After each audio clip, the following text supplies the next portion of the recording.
I'm Natalie Standridge, founder and franchisor of Casa de Corazon Intercultural Early Learning. Welcome to my podcast, Decades of Disruption. Here, I'll share my journey, the decades of stories and convictions that have driven my choice to not only contribute to, but also to disrupt the early childhood education industry. But these stories aren't only my own. I'll be joined by the people whose lives have been changed by what I've created and whose mere existence have been a constant source of inspiration to me too. If you're ready to challenge the status quo and build something truly unique and impactful, you're in the right place. Disruption has a purpose, and we're here to talk about it. Welcome back to Decades of Disruption, the show where we explore stories that challenge the norm and reimagine what's possible in early education. Today's episode is the third in my mini-series called Where Are They Now? I'm super excited to introduce you to Avery Marasco-Johnson, who attended my very first center as a young child when I was just starting to dream that one day my little students would grow up to be bilingual adults. Today, Avery joins us as a bilingual young adult who continues to explore and deepen her Spanish skills. Her story is a beautiful example of what it means to grow up surrounded by diversity. Bienvenida, Avery. Hola, estoy tan feliz de estar aquí con usted. Es tan bueno verte otra vez y me orgullo mucho de hacer esto. A mí me da más orgullo y felicidad verte a ti así tan grande, ya graduada de high school y bilingüe, completamente bilingüe. Tu acento es fenomenal. Pues gracias. Sí, lo puedo leer, lo puedo escribir, lo entiendo cuando me hablan, de todo. Se nota, increíble. What a great example. So let's start at the very beginning. Do you have any special memories, either general or specific, of when you went to my preschool? Yes, I do. I mean, not a ton of super duper specific ones, but just a lot of it was always just a place in my life that was filled with joy. Like looking back, there was never a moment where I was like, I don't remember that much. It was always just, that place had so much warmth and so much love, and it really just kind of became a center of who I was, because that's where that Spanish became, and that's where some of my closest friends, I met them there. For example, my friend Soraya, I met her through that program, through speaking Spanish, and still to this day, we're really, really close friends. I went to her grad party, she came to my grad party, trying to explain to people how we know each other is funny, because now we live kind of far away from each other, but it's this is my best friend. I see her 4 times a year, and we know everything about each other. Yes, I remember Soraya, when you two were in class together in preschool, and oh my gosh, so amazing to think back on that, and that you've stayed friends this whole time. Yes, it's really, really, really special. And then just Avery's kind of trip that we did, and just my parents and I were talking about it a little bit, and they said that was whenever I came home, I was just it was a different person. I went and I could be crabby, I could be upset, I could have not slept, and I came home and I was just a joy to be around. Oh my gosh, that's so meaningful. That's so great. Yes, we have all of these days when kids are having so much fun at school that they don't even want to go home, and it's really fun to see that it's a joyful place, and that it does bring warmth and happiness to the kids that attend. So it's really great to hear that that's your memory. And you mentioned that, it's part of what shaped who you are today, which I didn't expect you to say out of the clear blue, but science shows that whatever we're exposed to in the first 5 years does form a foundation. So is there anything in particular that you think being exposed to that diverse environment shaped in you? Yeah, I mean, obviously the language, that exposure to the language just throughout made me obviously bilingual, but I also think it helped form patterns for later on, because of my success and my comfort and that ability, new experiences I was able to try a lot of without a lot of fear. I was able to have connections with people, and then I do remember once we went and visited a water park, and that was the coolest place in the world. I don't remember where it is, and I tried to explain it to my parents, and they also didn't remember, but I think we took a field trip once to a water park. Yeah, and probably like a splash pad or something. Probably, but I just remember thinking that was the coolest thing in the world. And that's super dorky, because I bet it was probably 3 feet at the deep end, but I remember thinking it was wow, if I can travel here, that's cool. That's so awesome. Oh my gosh. Okay. So for you, Spanish language learning didn't stop in preschool. I understand you received your bilingual seal at the platinum level, which is the highest level when you were only a sophomore. Can you tell me more about what that is and what that meant to you? Yeah, absolutely. So I was lucky enough that when I got out of preschool, I went into a immersion elementary school. So I spoke Spanish, I did math in Spanish, I learned how to read in Spanish.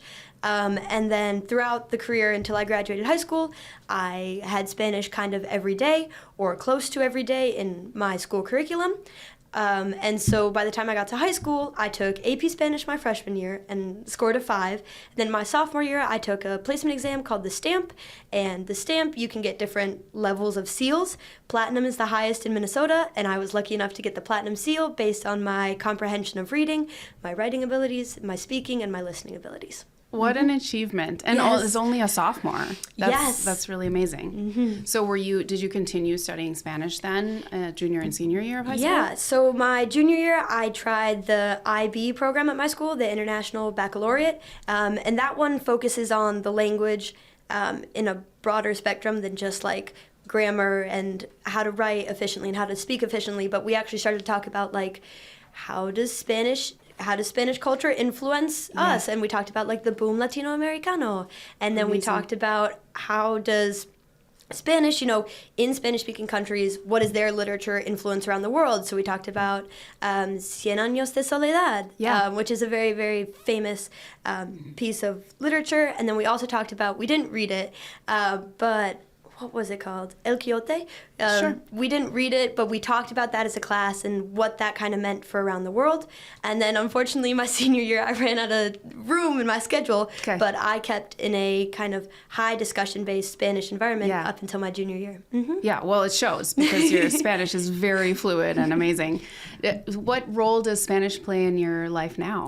Yeah, so I use Spanish kind of as for myself because I watch movies in Spanish. I love music in Spanish. I mean, Bad Bunny is an obvious example. But just wonderful. I have one of the preset radio buttons in my car to a radio in Spanish.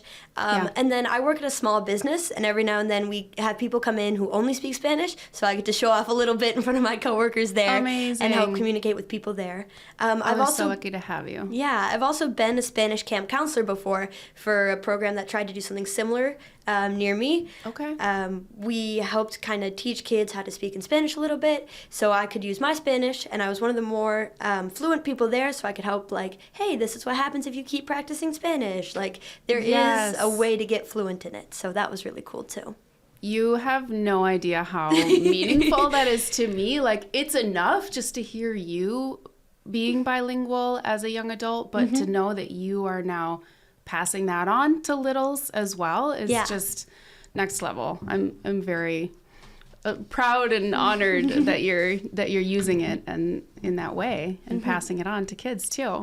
Yeah, it's really cool, and they learn it so fast. Like, I'll mention one word offhandedly. I don't work for them anymore because I tried to start to transition to college, but when I worked for them, I'd mention something like offhandedly about a word that I knew, and I would hear it 3 weeks later after having never touched it again and be like, oh, I can't believe you remembered that. Like, that's crazy. Isn't that amazing how kids are just sponges for language? Like, those first 5 years or so. Like, I'm glad you didn't remember my name, but I'm glad you remembered, like... you learned some Spanish. Yeah, that's amazing. So you've touched on this a little bit already, but what are the things that speaking another language has given you in terms of like connection with other humans or perks in a job or any sort of real life experience with it? I mean, this was through my school still, but when I was younger, we hosted Spanish exchange students.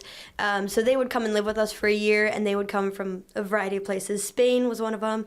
We had someone come from Chile and South America, and they came and lived with us for a year and learned about being a teacher here in the States.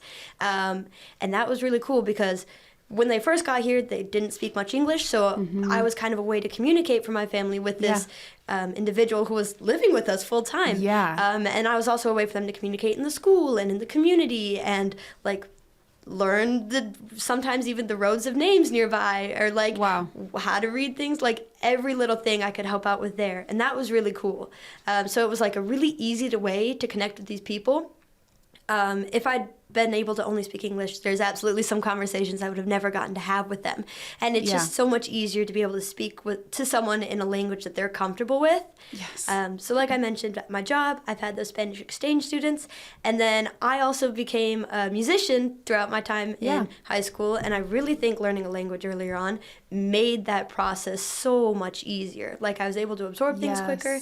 And I really, really found a love for it the same way I found a love for language. Music is a language. For me, it was the other way around. I learned music first and then I learned Spanish later. And I felt the same thing. It's it's another way to express emotion, thoughts. It's another way to read, right? If you read music, and that's, there are so many parallels. But what an amazing experience with the exchange students for you and your brother, but also for the exchange students themselves. So thank you to your parents, if they're watching or listening, for providing that for you and for the students that were able to stay with your family. I'm sure they had an amazing time. Yeah, and we were lucky enough to get to go back and visit them when they were in Spain and meet their families. And oh my gosh, that was the coolest, one of the coolest experiences of my life, because it's like, I saw pictures of you for like a whole year. Right. But And it's now like, here you are. You're a real person. Like, you speak Spanish the same way I speak English in my house. Like, it was just so cool. And everyone was so welcoming with open arms in that experience too. But it was just like, oh my gosh, I know exactly what you're talking about, and I understand everything that's happening here, and I've never visited before. So meaningful. Yeah, travel can be just a really life-changing experience. And so I'm curious if there was ever a moment when you were over in Spain that reminded you of something from preschool.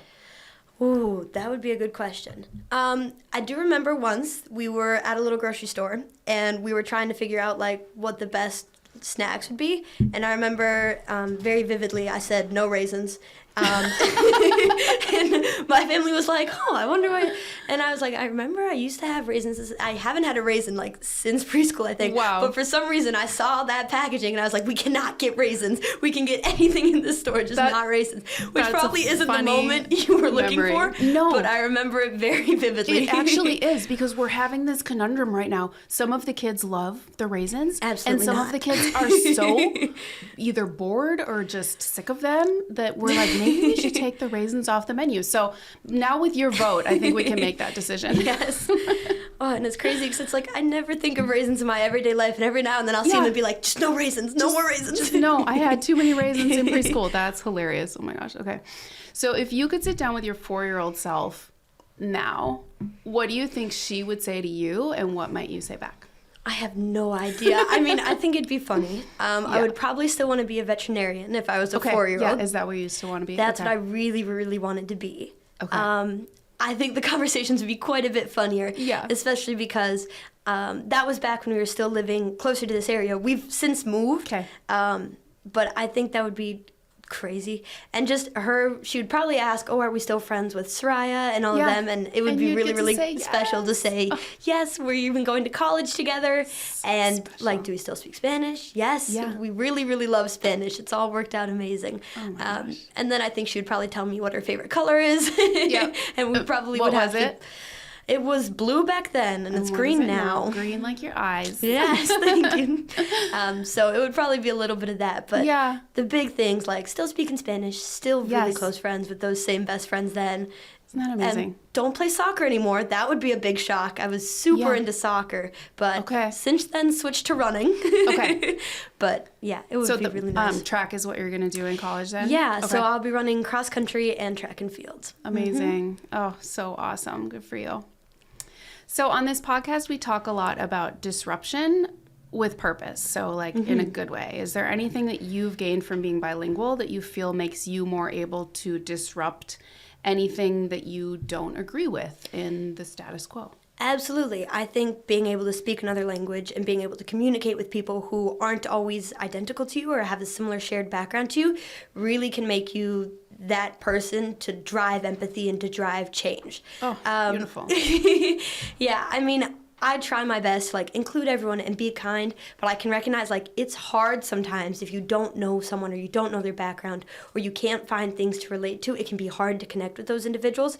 So as someone who got to grow up in an experience where, hey, like, this is a new language, like, be patient with yourself, be patient with others, be willing to learn, like, be willing to accept people for how they are and what they're comfortable with, makes it so much easier now to, like, be willing to listen to people and understand where they're coming from. So that ability to speak a language, if it's one that you're fluent with or one that you're learning, you just can connect with people on such a deeper level and really just be a more empathetic human being. Because I remember learning Spanish. That was hard. I can't imagine trying to learn English now. Like, or, oh, you speak Spanish? I'll speak to you in Spanish. Let's make this as comfortable for you as possible. Easier. Yeah. Right. Like, you have really funny jokes. They don't translate in English, but I love hearing them in Spanish. Yeah, like, I understand those. Yeah. So I think having that language just can make it so much easier to connect with people, especially now when things are like sometimes hard to connect. We have our phones, we had the pandemic, but having that language and having that connection with people, with something that they're comfortable with, makes it really nice. Yeah. Literally could not have said it better. I'm so inspired by you, and it's just exactly what I'm trying to create with this program. And so worked. You're like a dream come true for me. Oh my gosh. What can you tell me excites you about your future? What are you dreaming about? What do you think your goals are in the next 5-10 years? And do you think early exposure to diversity and culture influenced these at all? Absolutely. I mean, I want to travel abroad. So I've been talking about traveling abroad since before I started looking at colleges, which has stressed my parents out a little bit because they were like, you need a college, not where you're going to travel abroad. Where you're going to live. Yeah. But I was like, but I could go anywhere, know the language. Like, I can learn new languages. So that was a funny bit. But I think it's going to be really cool, and language obviously will become a part of my life in the future. Next year, my plans are to go to the University of Minnesota, Twin Cities. I'm hoping to major in math and data analytics, and then as I get further down the road, I would want to have some sort of certification for Spanish and business professionalism. Amazing. Because I think, again, working in a small store with people who sometimes only speak Spanish, I know how much easier it is to communicate with people in the language they want, and it's super cool to be able to do that. So I would like to do that further on in my college career, and then obviously travel. Yeah. Do you know where you want to study abroad or any ideas? I looked a little bit because there's a physics class, because I am a STEM major, so I do have to take physics. Right. There's a physics class in Ireland, and then I'm hoping someday to get to travel to South America and hike some of the giant mountain ranges down there. Same. Because that looks beautiful. It's one of the coolest things I've ever seen. Yeah. And I think that would be cool. And then I would also love to go and travel and listen to live music. Yes. And in sophomore year, my Spanish teacher, he was an amazing teacher, but he tried to get us all to dance the bachata. Okay. And none of us could. So I would like to see someone who actually knows how to dance it, do it, and be able to experience that. But we all nodded and clapped when people did it, but we could not do it ourselves. Our podcast producer is a bachata teacher, so. Are you actually? That's so cool. Yeah, he's from the Dominican Republic. It's very popular down there. Mm-hmm. Yeah, I think that'd be cool. Well, that's a great goal. I love it. Is there anything else that you would like to share with other young adults that might be thinking about learning a second language, or young parents that might be thinking about exposing their children to a second language through a program like mine? Absolutely. Do it 100%. There has not been a minute of my life, or hopefully my parents, where we were like, oh, we regret that. Like, every single thing has been, oh, wow, it's been such a great opportunity to get to speak another language and to be able to think and challenge yourself in a new way. If you're thinking about learning a language, do it. Like, no one is ever going to judge you for trying to learn a language. People always appreciate the effort it goes into learning a new language, and it's so cool. There's so many amazing things that you can do with new languages. So I would say don't hesitate, go for it. No one will judge you as you're learning too. Everyone is excited to see you learn a language and try new things. You're going to be your hardest critic, so go for it and just start as soon as you can. Y practica mucho. Tu bilingüismo yo sé que está inspirando a muchos. Sí, espero que sí. Pues también puedes como amar el idioma más cuando lo aprendes. Sí, y creo que lo más temprano que lo empiezas, lo más fácil que es, pero eso no significa que tienes como 14, 15, 16 años de edad. No debes parar, siempre lo puedes aprender. Sí. A cualquier edad. Y sé que tú eres 100% bilingüe porque dijiste que entiendes chistes en tu segundo idioma. Sí, cosa sí, que sí. si no realmente lo has logrado, es difícil entender. Sí, de verdad. Y también estaba hablando con una de mis amigas, quien aprendió el español como su tercer idioma, pero lo empezó a como los 12 años de edad, y me estaba explicando que en su cabeza necesita transcribir las palabras. Entonces, como una palabra en inglés, necesita cambiarlo a español y después lo puede decir. Por empezarlo, creo que tan temprano que lo hice, no necesito hacer, no pienso sobre eso. Es obvio que no lo haces. Sí, simplemente puedo hablar con fluidez, porque en algún parte de mi cerebro puedo simplemente entender que ya estoy hablando español en la misma manera que no piensas antes de hablar el inglés. Increíble, sí, y ese nivel es un nivel del aprendizaje, ¿no? El estar traduciendo en la mente, y es válido, pero se ve que tú has traspasado ese nivel a la fluidez de poder hablar y pensar en español. Sí, de verdad. Qué bueno, me alegro mucho. Avery, thank you so much for sharing your voice, your memories, and your reflection with us today. Listening to your story reminds us why early education, done with love and intention, matters, not just in the moment, but long term. To our listeners, thank you for joining us. If you enjoyed this conversation, be sure to follow Decades of Disruption and share the episode with someone who believes in the power of early learning. Until next time, keep learning, keep growing, and keep disrupting.